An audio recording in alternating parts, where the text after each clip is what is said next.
Well, that's the haul on that poplar we got earlier. Looked like about 6 pieces. That butt cut's about 36 inches inside the bark. This big joker right here. Let's see what she measures.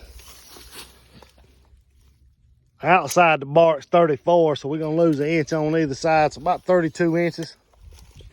And probably about 5 feet long.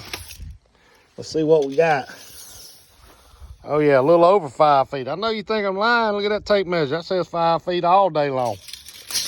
That's them fat bottom tabletops right there. Anybody needs some poplar tabletops, 5 feet long, 30 inches wide, give me a yell. We'll work something out.